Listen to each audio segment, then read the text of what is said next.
came to office promising major ethics reform to end the culture of self-dealing, and today that ethics reform is the law. While I was at it, I got rid of a few things in the governor's office that I didn't believe our citizens should have to pay for. That luxury jet was over the top.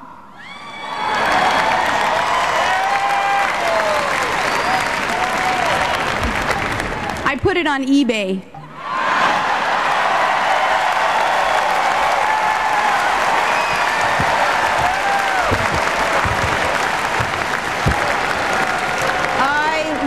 To drive myself to work, and I thought we could muddle through without the governor's personal chef, although I got to admit that sometimes my kids sure miss her.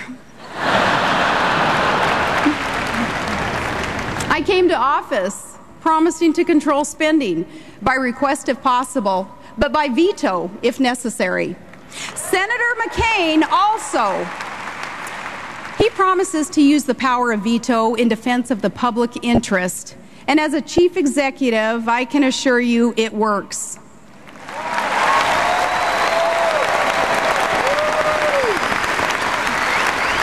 Our state budget is under control. We have a surplus. And I have protected the taxpayers by vetoing wasteful spending, nearly $500 million in vetoes.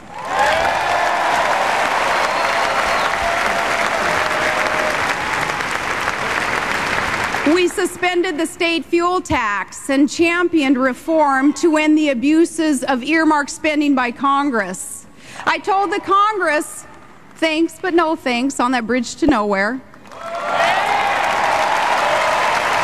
If our state wanted to build a bridge, we were going to build it ourselves. When oil and gas prices went up dramatically and filled up the state treasury, I sent a large share of that revenue back where it belonged, directly to the people of Alaska.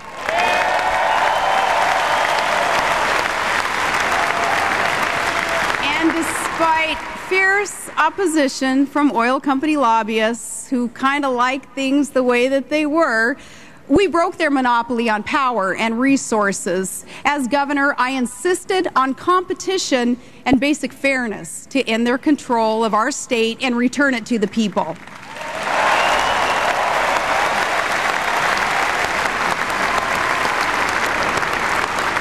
I fought to bring about the largest private sector infrastructure project in North American history. And when that deal was struck, we began a nearly $40 billion natural gas pipeline to help lead America to energy independence.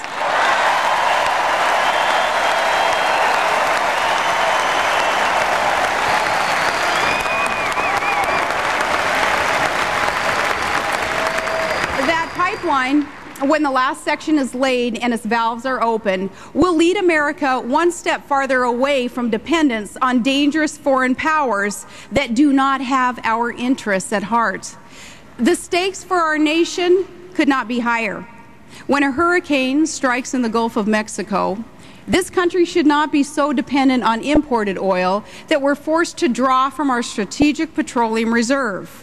And families cannot throw more and more of their paychecks on gas and heating oil. With Russia wanting to control a vital pipeline in the Caucasus and to divide and intimidate our European allies by using energy as a weapon, we cannot leave ourselves at the mercy of foreign suppliers.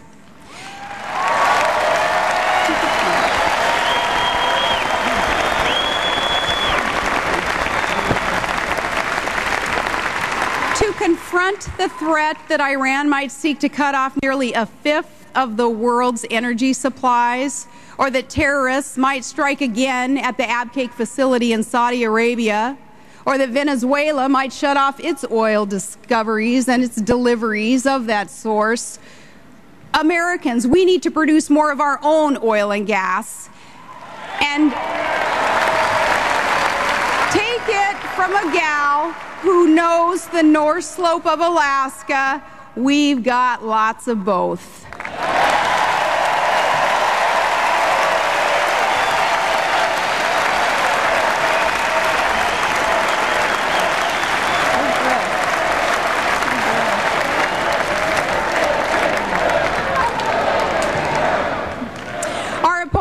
say again and again that drilling will not solve all of America's energy problems, as if we didn't know that already. But the fact that drilling, though, won't solve every problem is no excuse to do nothing at all.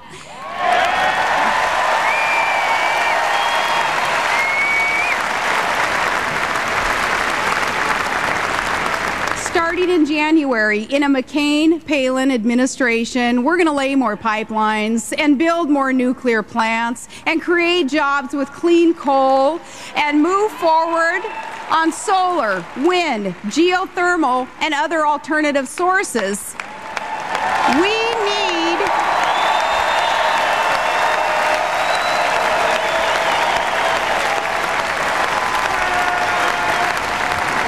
American sources of resources. We need American energy brought to you by American ingenuity and produced by American workers.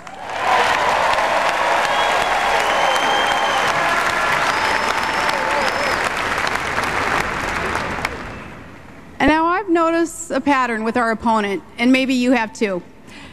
We've all heard his dramatic speeches before devoted followers, and there is much to like and admire about our opponent. But listening to him speak, it's easy to forget that this is a man who has authored 2 memoirs, but not a single major law or even a reform, not even in the state Senate.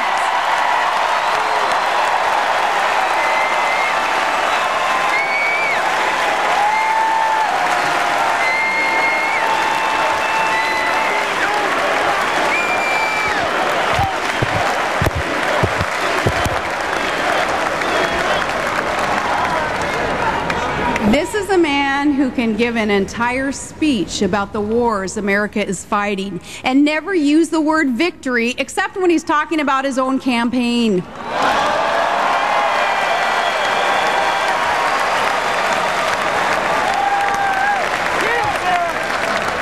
But when the cloud of rhetoric has passed, when the roar of the crowd fades away, when the stadium lights go out, and those styrofoam Greek columns are hauled back to some studio lot,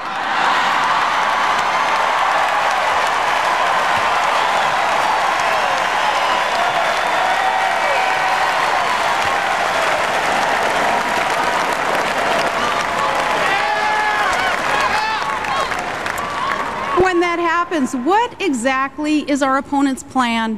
What does he actually seek to accomplish after he's done turning back the waters and healing the planet? The answer is to make government bigger and take more of your money and give you more orders from Washington and to reduce the strength of America in a dangerous world. America needs more energy. Our opponent is against producing it. Victory in Iraq is finally in sight, and he wants to forfeit. Terrorist states are seeking nuclear weapons without delay. He wants to meet them without preconditions. Al-Qaeda terrorists still plot to inflict catastrophic harm on America, and he's worried that someone won't read them their rights.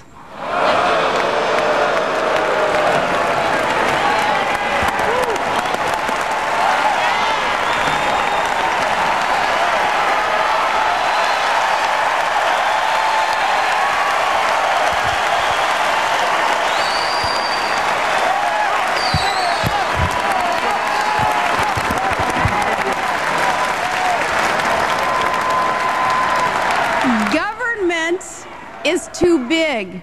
He wants to grow it. Congress spends too much money. He promises more. Taxes are too high, and he wants to raise them. His tax increases are the fine print in his economic plan. And let me be specific. The Democratic nominee for president supports